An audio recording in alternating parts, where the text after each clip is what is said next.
નમસ્કાર મિત્રો, આજરોજ હળવદ તાલુકાના ચરાડવા ગામ પાસે એક ખાનગી સ્કૂલની જે બસ હતી એનો અકસ્માત સર્જાયો છે। જે સ્કૂલનું નામ છે બ્રિલિયન્ટ સ્કૂલ।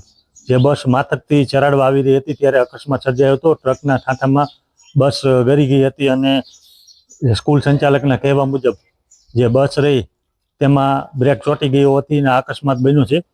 તો હવે આ બાબતે આપણે અત્યારે ચરાડવાની સરકારી હોસ્પિટલ ખાતે આવ્યા છીએ, જ્યાં 10 જેટલા બાળકો ઈજાગ્રસ્ત થયા છે, જેમાંથી 2 બાળકોને મોરબીની હોસ્પિટલ ખાતે લઈ જવામાં આવ્યા છે તેવી પણ આપણે હાલતે આપણને માહિતી મળી છે।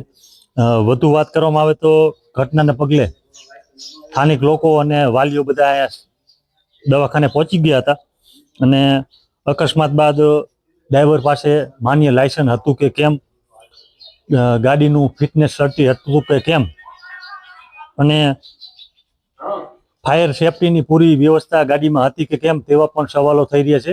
રાહુલ પરમાર છે, સીએસસી ચાણવાથી ડ્યુટી કરું છું। આજે વહેલી સવારે માતકથી ચાણવા ખાતે આવતી બ્રિલિયન્ટ સ્કૂલની બસ છે પણ જોડે બ્રેક થતી અકસ્માત થયેલ છે, જેમાં 10 લાભાર્થીઓ સારવાર આવેલા છે અને પ્રાથમિક સારવાર આપેલી છે।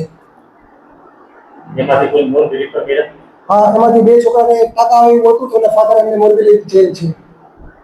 બીજા બાળકોની તબિયત? હા, બીજા બાળકોની તબિયત છે, નાજુક છે, કોઈ જાણવા જેવું છે નહીં। બધાને કાચ નાના વાગેલા છે, મૂળમાં ઈજા થયેલી છે અને પ્રાથમિક સારવાર અપાઈ ગયેલ છે। છોકરાનું નામ શું? કાનેન્દ્ર લાલજીભાઈ અસવાર। સ્કૂલે આવતા ત્યારે દેવપુરના પાટી દેવપુરના પાટી। બાળકને કેવું લાગ્યું? બાળકને તો આંગળીમાં ને એવું લાગ્યું છે ને થોડાક હેપકી ગયા છે। બીજે દવાખાને લઈ જાઓ? હવે જોઈ એવું લાગે ત્યાં લઈ જવા પડે। અકસ્માત કઈ રીતે બન્યો ખબર કઈ? ના, કઈ ખબર નથી હો। અકસ્માત કઈ રીતે બન્યો ખબર? હવે ઈ કઈ ખબર નથી। મોરબી લઈ જાય। બાળકોને બહુ લાગ્યું? ના, બહુ નથી લાગ્યું।